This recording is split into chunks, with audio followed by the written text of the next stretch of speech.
What's going on, everybody? Welcome to the channel. My name is Oe, and today I'm going to be reviewing House of the Dragon episode 8. I won't be doing it alone. I've sent out the Ravens, and my bannerman has arrived.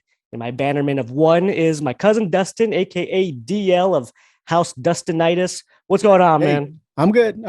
Let's do it.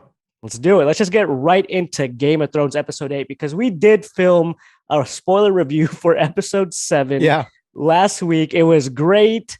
I mean, the chemistry was there. And as soon as I clicked, end and converted the video, my audio was all jacked up. So I screwed the pooch on that one and I was defeated. I felt like King Viserys with milk of the poppy on me. Just on my deathbed, I was so defeated that I screwed that video up. You were so upset after you texted me like 10 minutes after the video, all upset about it. But it's cool. It's cool. Now we get the real thing going on today. Yeah. So we'll just recap last episode. We both loved it. It was like a 4 out of 5 episode. Great. And we're loving everything that's going on with the show. So we don't need to talk about it. We're a fan of all of it. So we're just going to start off with episode 8. And first off, I just want to say to the legend, King Viserys, hail to the king. Yeah. I'm full spoilers. So King Viserys, he dies at the end of this episode, but what a way to go out. I mean, this whole episode was his. He's been one of my favorite characters of the series so far with Paddy Considine. I mean, he acted his ass off all series long. So it's kind of sad to see him go. So what do you think of King Viserys overall? He's definitely the most noble king out of all of the series, even in Game of Thrones. When you look at all the kings that had it, he was still doing his duty as he was dying.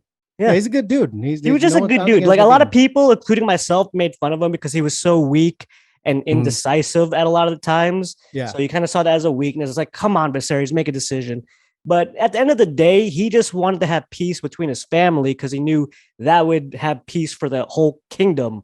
So at a scheme of things, all he wanted was peace. And that's not a bad thing to want. His only downfall was, like he said in like a couple episodes earlier, was he just wishes he was tested more. He had no great conflict really to really earn his stripes. He inherited a kingdom that was already in peace. So that's kind of his thing. But at the end, oh man, this episode, the way he went out, it was epic. It's one of my favorite. That's a testament to him though, because he kept the peace. Mm-hmm. He did. So that's one thing that the good king is. He kept the peace. He didn't just go for war or anything else. He tried to keep the peace. Yeah, so that's a good testament to him. So King Viserys, man, long live the king. Long live the king. King Viserys, love the guy. All he wanted to do was play with his Legos and have peace in the kingdom. Right? Yeah, that was it. That was it. His Valyrian Lego set. That's all he wanted to do was that. But all right, we'll start off at the beginning of the episode. So we start off with I think we're in Driftmark, right? Yeah. We're in Driftmark with Rhaenys. The news of Corlys. Corlys Velaryon. He doesn't die. I was hoping they didn't pull like a Blackfish with him and have an on-screen death. So no, he's just mortally wounded, or not mortally, just he's got an illness. He's got an illness. No, he's great. He was gravely wounded. And he picked the illness out. Yeah. And then they were making it seem like he was going to die, like on death's doorstep, which I don't think he is, because I like Corlys a lot, and he deserves, if he does die, he does deserve an on-screen death. So I think he's going to come back, but his wound puts things in effect with Vaemon Velaryon, who is like, all right, Corlys is brother. He's dying. We know that Rhaenyra's kids, especially the two sons, Jaehaerys and Luke, what was the other guy? Lucerys? Jason Luke. Yeah, Jason Luke. I mean, God, there's so many damn names. I mean, I like to credit myself in knowing everyone's name in the original Game of Thrones, but in House of the Dragons, man, there's a lot. There's a lot of names. There's too many. The kids, mostly the kids. That's why. Yeah, and even more. There's more Aegons now. Yeah, and another Viserys. Yeah, there's another Viserys. Like, holy shit, there's so many of them. Yeah, and they all their names sound similar. But all right, so Vaemon, he's telling Rhaenys that, look, we need to name the heir to Driftmark because Corlys is dying, and and we know that Rhaenyra's kids are bastards. They're not true Velaryons. And of course, in the last episode, Corlys and Rhaenys had that great scene where Corlys has that great line, history doesn't remember blood, it remembers names. Right. So he's set in the ways of, I don't care if they're not my blood, they got my name. That's good enough for me. Well, we talked about this in the last video that never got aired. It was the video that never aired. Like the queen that never was. The queen, the video that never aired. That never was. was the time jumps. So right, so this, and we talked about this about how the time jump was. So the next scene, right, we jumped to. It looked like Rhaenyra was pregnant because they're at Dragonstone and they're kind of practicing their speech with Viserys, who, like you said, this is the last time jump, I believe. This is the last time jump. So everything is set. The kids are teenagers now from episode 7. It's jumped like 6 years or something like that. Yeah. When you see the kids, you got you got 2 kids from them. I'm going to put it between 6 to 7 years of a time jump. Yeah. So this is another 6 to 7 year time jump since the last one. And we have Daemon finding the dragon eggs of Caraxes, his dragon. Yeah. So he could give that to one of his daughters, I believe, because of course Aemon stole Vhagar, the dragon of dragons, in episode 7. So we start off with that. I mean, there's a messenger that informs Daemon that, what was the message? Like, you just got to see the king or something like that? Yeah, it's something. I think it was somebody who she thought it was Alicent that was going to go and question the validity of her son's, bloodline. They get the Raven, and this whole thing is to get all the family reunited in one area once again, and they all go back home to King's Landing. Where do we start with this? There was no royal welcome for Rhaenyra either, right? Her and her family just kind of show up. There's so much drama. Yeah, there's so much drama. They kind of just show up. There's no royal celebration or welcome for them. They just kind of walk in to King's Landing, and we get a really good scene with Rhaenyra and Daemon finding Viserys in his bed chambers. His Lego set is so dusty; it's got cobwebs on it now. Yeah. So that was a good metaphor for showing what King Viserys looks like now. God, man, the guy looks like a damn zombie. Yeah, it's so amazing that he's made it to this point. I mean, he's knocking on heaven's door. Yeah, because he is struggling. But man, Paddy Considine, man, I felt so bad for him. He does some great acting. Yeah. The guy's in constant pain all the time. So, they found out that they've been giving him the milk of the poppy. But also at the same time, we kind of are led to believe, like, are they doing this just to weaken him? But it's like, no, he needs this shit because he's in pain 24/7. Daemon and Rhaenyra kind of approach King Viserys. They show him their kids. They show him Aegon and a little baby Aegon the Third, I think, and then Viserys the Second. It was a nice little cute scene. But honestly, if you were the babies at that point and you saw Viserys, you'd cry your freaking eyes out. That'd be a scary damn sight. That's scary. That was really scary to see something like that. Yeah, but poor Viserys, man. So he sees them, and at the same time, Daemon and Rhaenyra are trying to get him to vouch for them and their sons, so they become the heirs of Driftmark, right? Because this whole episode has to do with Daemon and Rhaenyra or Rhaenys coming in the King's Landing to finally name the heir for Driftmark. So they're trying to get Viserys, who, I mean, he's barely coherent at this point, to hey man, we need you. Remember, you got to side with us, right? But because you're the king. Jump back though before that scene. Was it before or right after that scene? Do you remember when Rhaenyra's kids are in the little battle area and they see they're in the training yard. Yeah, Aemon is such a little badass now. Yeah, you notice that he's cool. He's just one of those guys now. Ever since he got the dragon, he got the eye patch. It's just he just seems like he just doesn't give anything. He doesn't give any F's to the world right now. And nobody can mess with him. Yeah, Aemon is ever since he got Vhagar, man, he's got that dragon swag. He is just, because I did love this scene where Jace and Luke go to the training grounds and they see Aemon training. And he's a badass. He's training with Kristen Cole, and even Bess Kristen Cole. He does some really good sword moves. He's the real deal. And at the same time, I've only seen that with Kristen Cole too. Yeah, right? Kristen Cole that was the only episode. He's just training with Daemon. Yeah. Which I'm a little upset about because, again, with the video that never aired for our last thing, I was becoming a big fan. I was team Kristen Cole, because I thought he was a badass, and he only had one little 2-minute scene in this episode. So I'm a little upset about that. Yeah, you did explain that you're a Kristen Cole fanboy in the episode that never was. That never was. Episode. But this episode had to do. I mean, this was King Viserys and the fam. This was all about the family. This was his farewell. This was his farewell, and this had to do with a lot with the family. Yeah. But yeah, Aemon's a badass. He even sees Luke and Jace watching him too. Kind of shows Yeah. off like nephews. You're here to train, and then at this point, that's when Vaemon rolls up with Yeah. Rhaenys to King's Landing. So we see Alicent talking to like a handmaiden. She kind of finds out that did Aegon rape her? Is that what it Yeah. was? Yeah, he Yeah. for sure raped her, right? Yeah, that was an Yeah. explanation.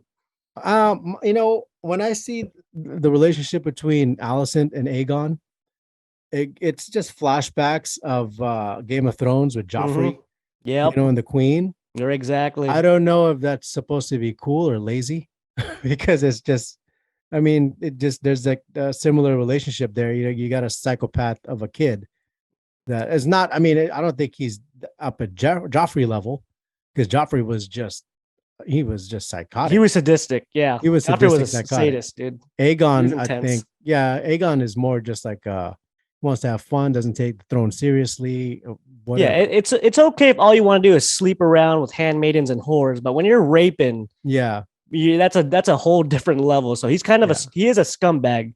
He is definitely a scumbag. Not as crazy as Joffrey yet, but I'm yeah, I'm that a little I was confused. I don't know if you remember when she gave her the elixir. In the last episode, they said there's something about like if it was mixed wrong, it can very well kill you, yeah. right? So I was hoping to see if there's any more thing to that, if it was just something for, just to guarantee that there's no pregnancy, or did she do it to That's like what I think, because I don't think Alicent's a pure-blooded killer yet. I yeah. mean, she did have that deal with Larry Strong, the crippled guy, that Mhm. and she was appalled at what he did to that. So I don't think she's a pure killer yet. So yeah, she gave her money too. She gave her like a coin purse, and then Yeah, was like, "All right, drink this because we got to make sure it's like the Plan B liquid right. Plan B." So Yeah. that's what I got from that. But did you also notice throughout the episode, Alicent is wearing that chain? She's wearing that big Yeah, the chain, seven the point. seven. Yeah, the light of the Mhm. seven. And The there's light of also seven. like a big symbol behind her at one point. So people are thinking like she might use the what do you call them? The religious zealots in there. Man, I don't know Not that the one. maesters, but the anyway, she's gonna get the religious part of Right. all those zealots and everything. So maybe she could pull a Cersei's. So yeah, I don't think she's Cersei's yet. She's definitely not Not Cersei's, yet. No, not yet. but she's definitely it's in that same realm where it's like, why would I want to root for Team Green, Allison, and Aegon? Like Aegon's Yeah. a piece of shit. Why would I want to root for them? Which is So why I think there's so many flashbacks between Cersei and Aegon and Joffrey and all that stuff. And I don't know if that it was meant to be like that, or it's just, history repeating itself, or is it sort of lazy writing? I don't know, because it just there's a lot of similarities to well, that I type think of in the person. books they are scumbags too. Like Allison's way more of a bitch in the books, I believe. Yeah. Like way more like Yeah. but maybe she's It, getting to there. She might be yeah. getting to that But the point. thing too is that, but they're not Lannisters, they're Targaryens. So it's not Mhm. like you can't say it runs in the family or something like that. It's like, oh, that's a Right. Lannister way. Yeah. No, because it's the Targaryen episodes. So I don't know. I that's the first thing I noticed with the whole So scene. but in the episode that never was, you did say you're Team Green all the way. Is that still you still hold true to that? Um, I last episode I became Team Green because like I said, Allison called out Rhaenyra. Rhaenyra is being a little brat about everything right now. She's just whoring around like Man, well, it's hard because it's now starts to gear towards the kids. yeah. In this episode, yeah, we all know that now Rhaenyra is gonna take the throne and all that stuff, but it's definitely going towards the kids. So now when I look at the kids, there's no way I can be Team Green because Aemon and Aegon are just dicks. I mean, they're just Amon's cool though. Amon's Aemon. cool. Well, Aemon's he's got that little swag, but he's got a douchebaggy swag. You know what I mean? He's not. It's not like that cool swag. It's not Yeah. like that badass. Like Damon has that badass swag about him because he's been Yeah. through hell. Yeah, Aemon, he's like, oh, I got a dragon, and look, I got an eye patch now, so I'm But he cool. did seem to be a proficient fighter by defeating Kristen Cole, and he did seem Yeah, to observe Damon a lot in this episode, which we'll get to yeah, in a little bit. So let's jump scenes here. All right, so we covered the kids, the training grounds. I think the next scene we had like some scenes with Vaemon and Rhaenys and Rhaenyra in the Godswood garden with the werewood tree. Rhaenys kind of like tells Rhaenyra in that garden area, like, you're kind of on your own here. Like, mm-hmm. so that was a quick scene. Then we'll jump scenes to Rhaenyra and And Viserys again in the bedroom, she's kind of just sitting there out by his side as he sleeps, and she's kind of like, you gave me this burden and it's heavier than I could ever imagine. And I don't think I want it. Like, I need your full help, Dad. Like, please help me out here because I can't do this by myself. And he's, he's dying. So it's like Viserys is done. Like, I thought he was done this whole time. I was like, so what happens later is a little crazy. So then you get the maesters working on him. Like, you have him shirtless. You see him just how bad his state really is. And the guy's he's just in constant pain, but then he refuses milk of the poppy in this scene. Yes. I was like, oh, what's this about? But it still did not prepare for me for what happens later. So let's just get to the meat and potatoes, the main event, which was the whole confrontation or the meeting in the throne room with all the families. Vaemon's here to declare an heir to the throne of Driftmark, which he believes it's him. It starts out with him just saying he's Corlys, closest blood and everything, kind of implying that Rhaenyra and his kids might not be legitimate. He wants pure Valyrian blood in the on the throne room. I love the line where he says, I can cut my arm or something like that and show you pure Valyrian blood. Yeah. And sort of challenging her to cut one of the arms of the kids and see if the same blood stays the same. Right. And I'm like, that's a hell of a challenge right there. That would prove that's back in the day DNA test right there. Yeah. Because cut your arm. Let's see what same blood. I mean, in the grand scheme of things, everything Vaemon said in this scene and everything he does is truthful. Like, he's speaking facts and truth the whole time, even though it knows he's kind of committing treason. Yeah. I mean, he's saying everything the audience already knows. Yeah. So he vouches for himself to be the heir to Driftmark. And you got Otto Hightower, of course. He's back as Hand of the King. He's sitting on the throne. So they've been running the show. So Rhaenyra at this point thinks like, I'm screwed. Like, I'm screwed at this point. It's Rhaenyra's turn. And Rhaenyra's like, all right, I was here like 20 years ago. And then before she can even finish her sentence, you hear the doors open. You hear the grand doors open, and you got King Viserys hobbling in like a zombie. And I love the beginning too with the announcer, like, here he comes, Lord of the Seven Kingdoms. It was very WWE like. Hell yes! Dude, I got off my feet. I was cheering my ass off. I was like, here he is. Yeah, it was. It was very WWE like. It was very Avengers Endgame like when you saw like Sam come through the portal. You're like, oh, he's coming in. Yeah, whoever was in the throne room announcing King Viserys' arrival, that might have been Bruce Buffer in there because I know, right? He was so enthusiastic. And plus Ramin Djawadi, who's the composer of the music, man. Oh my God, the guy is a wizard because as the music in this scene was amazing as well. So you got King Viserys hobbling in. He's looking fresh too. He's got a fresh fit. One thing I want to point out with the House of Dragons is the facial jewelry is on point. With the eye patch for Aemond and now that's half mask for Viserys. Yeah. I mean, that's like right on time for Halloween. You know what I mean? I want that mask. That's awesome. Yeah, he had their mask game is on point. Yeah, he had a cool gold mask covering half his face. I mean, cool looking. He was hobbling in like the Crypt Keeper, but he looked fresh as hell coming in. It was with the crown. Plus with the music, thing, all pure gold. Yeah. And just seeing the reaction of all of his family and Rhaenyra, man, she looked so relieved and so proud of Viserys coming into the fender. Like, I love the look on Rhaenyra's face. Kudos to the actress playing her. She keeps getting in better and better for me. And also, I'm getting used to her. Yeah, Daemon is he feels so bad for his brother. Like, Daemon usually has a good poker face, but man, it hurts him watching his brother struggle like this. So. Yeah, you got Viserys, of course, coming in, one of the best entrances of all time, and he's walking up to the throne. Everyone's watching him. He starts to struggle. A King's Guard tries to help him, and he refuses to help, and he's almost up to the throne, which this is kind of poetic, right? It's like he's fighting to go on the throne, and that throne is the thing that's causing his death, right? The stress and all that stuff that he has to do. Well, not just that, it literally caused his death by cutting him and all. Literally and figurative. That one little prick is basically what got him. Yeah, so Viserys is so determined. He's like, Otto, I'm sitting my ass on this throne today. I got unfinished business. But Yeah, so that was such an epic scene. And of course, he drops his crown Yeah. and someone goes to help him up. And he's like, I don't want your help. And he looks Yeah. up, it's Damon. He's like, come on, I got you.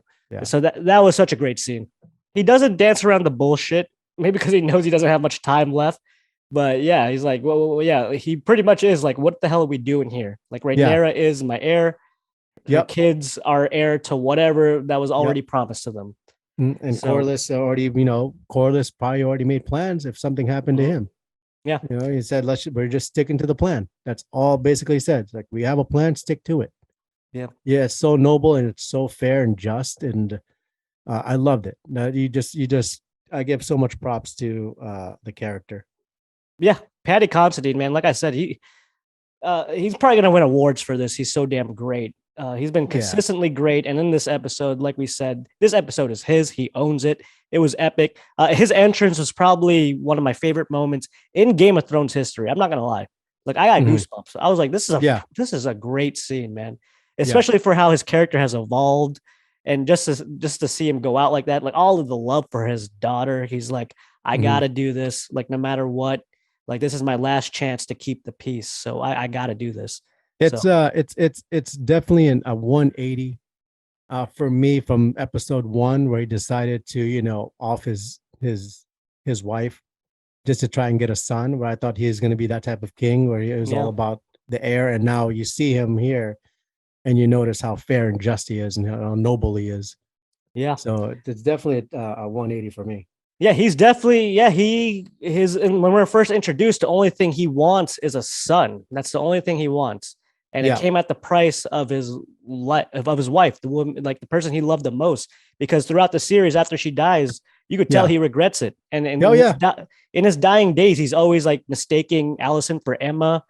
And, and in this episode, he says like a line, like, my one daughter, I'm like, oh, my only child. Like, he really only considers Rhaenyra his real child because that was with his true love, Emma. The rest of his kids, like Aegon, Aemon, they're all for the realm. Like, he produced them for the realm, not really like for him. Yeah. So yeah, and it's also crazy that his like the moment he was strongest is is when his body was literally at its weakest point. So that's a good point. Yeah, that's pretty cool. That's a good point. So Vaemon isn't a fan of any of this because he's like, because even Rhaenys didn't have his back. She's like, my husband already made his mind. Like, Corlys already, I know where my husband stands. So Rhaenys shows her true colors. She's loyal to Corlys and his decision to have Rhaenyra's kids from Laenor inherit. Even though they had that conversation last episode, that was really good.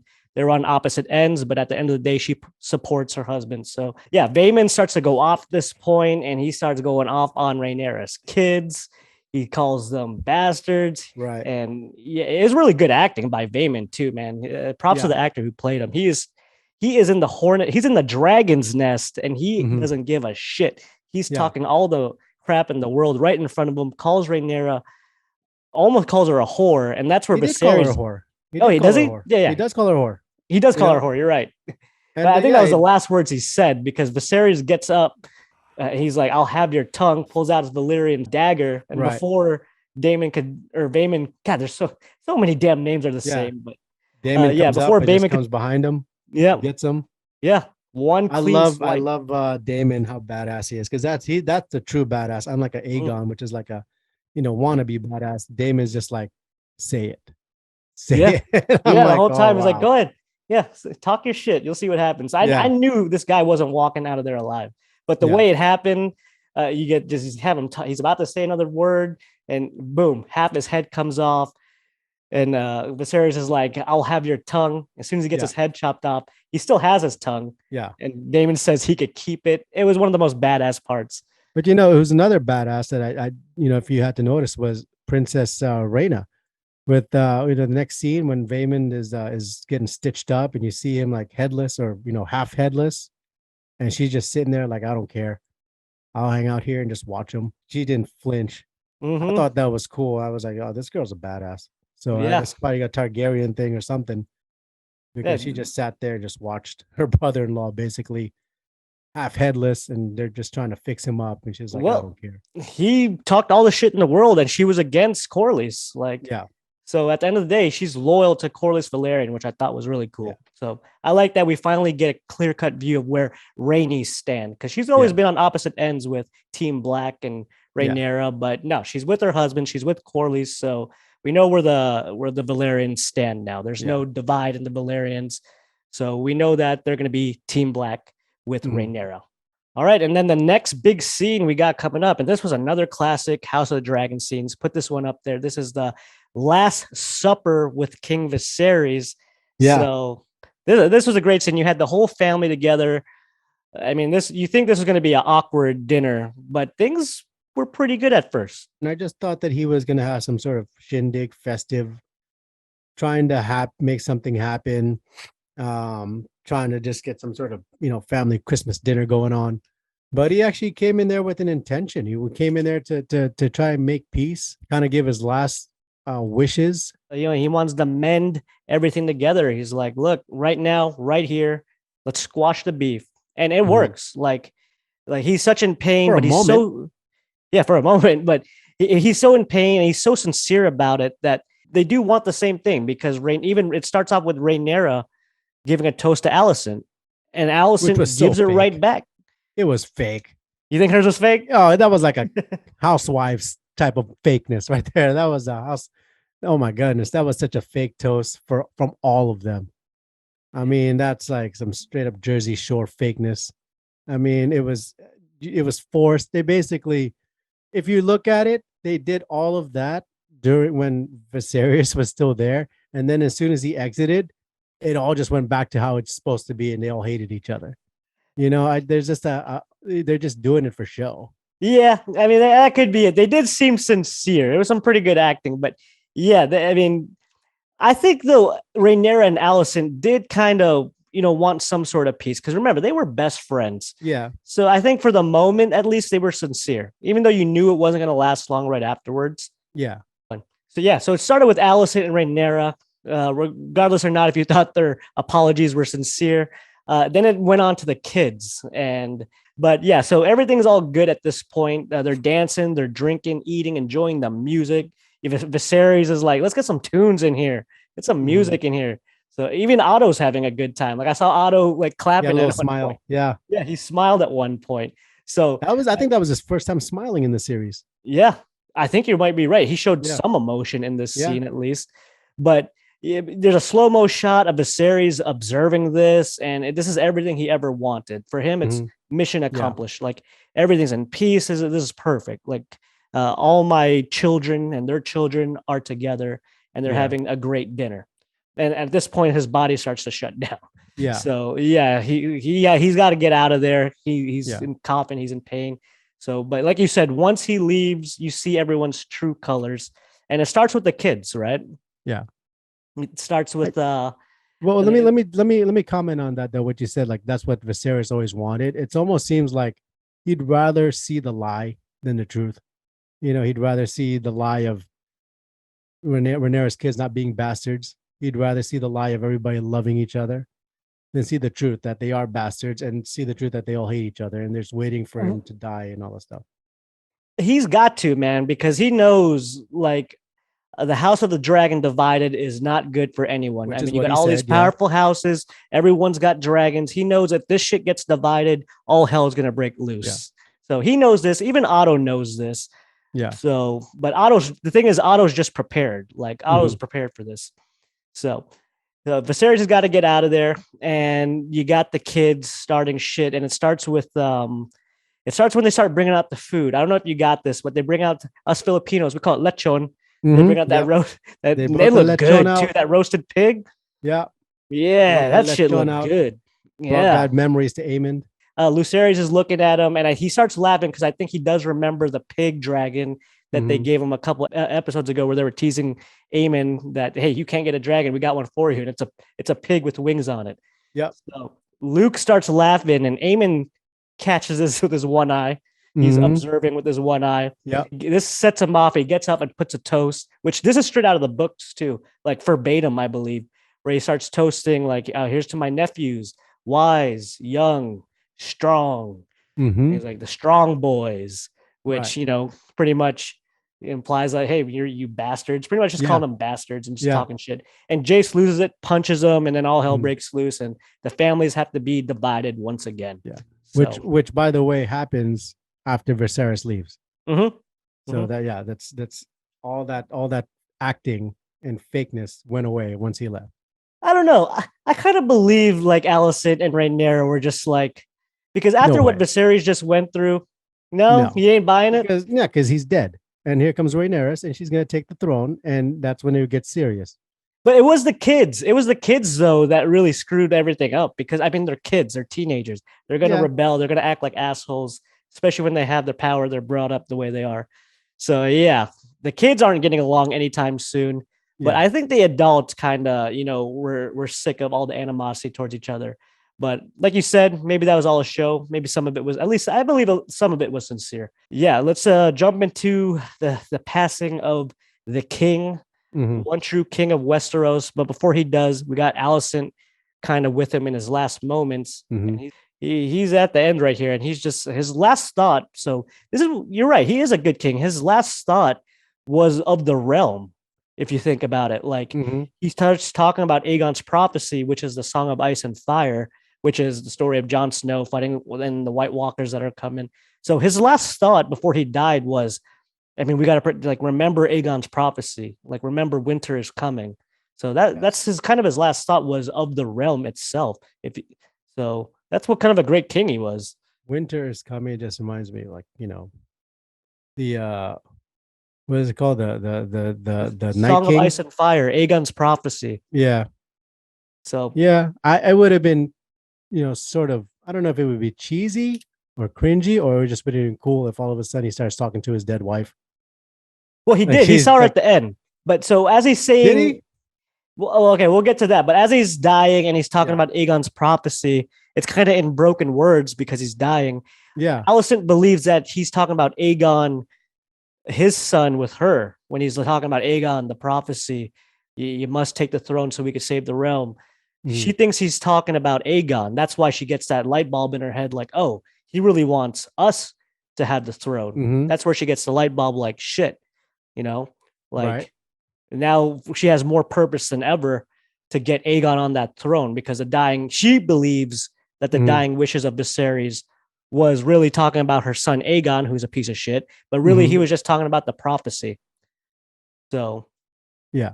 so that was that. So yeah, you see Alicent get a light bulb in her head, like, so like, oh God, I gotta, like, she's still in the game, of course.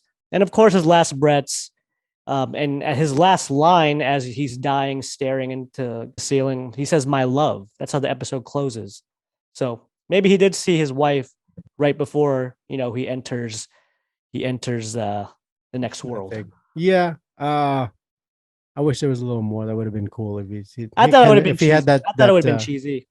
you think it would have been cheasy if he If had like that he that saw her, that like him just gladiator ending. dying. Remember in the gladiator when he's going through Yeah, that I little wheat don't. field, the gold Yeah, the golden field, and he sees his wife and kid. I yeah, I don't I, need to I would see. have liked it to see Aegon Viserys, have that gladiator moment if he sees his wife.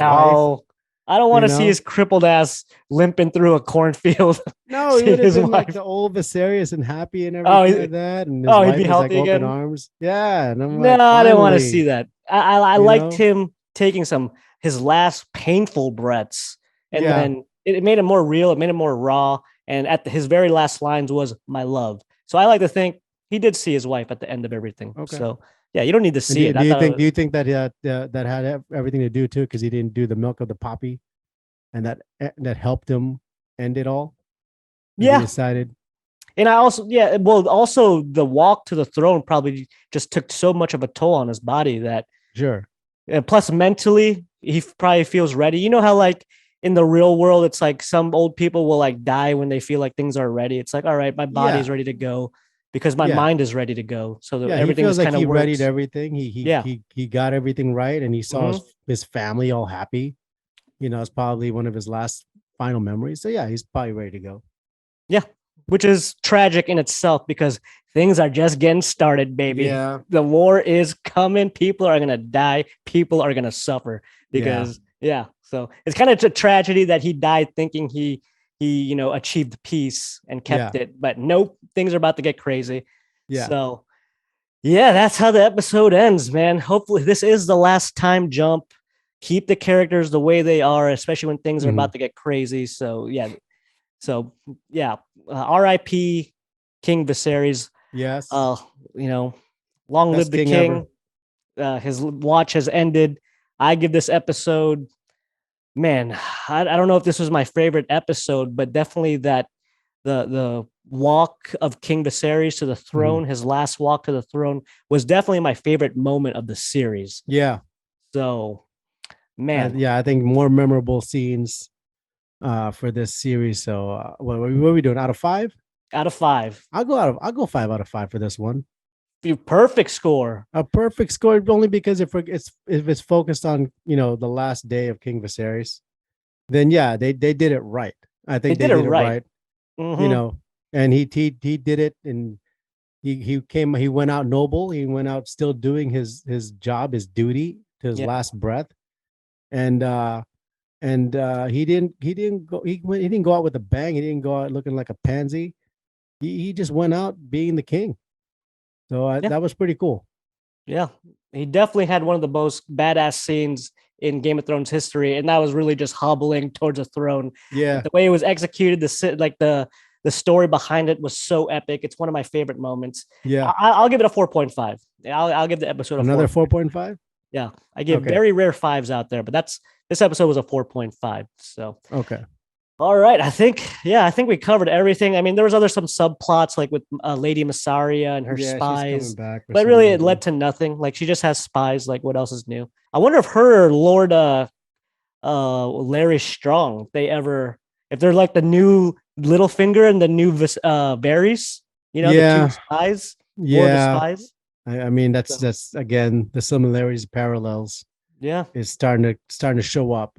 So I yeah. just hope they don't get too close to each other, and then there's some originality.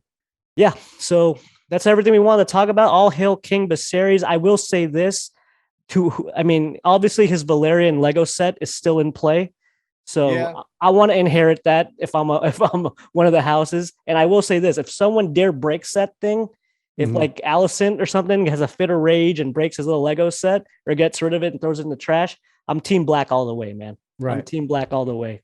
So all right, everyone. I just want to thank my bannerman for showing up of House Dustinitis. Yes. Thank you for showing up, man, Hmm. for this review of episode 8. Post down in the comment section below if you enjoyed this video and what you liked about episode 8 and what you hope happens in episode 9. What was your favorite part? Let us know. So, on your way out, be sure to click the like button and subscribe to my channel as well if you want to see more from me. And I will see you all next time. See ya.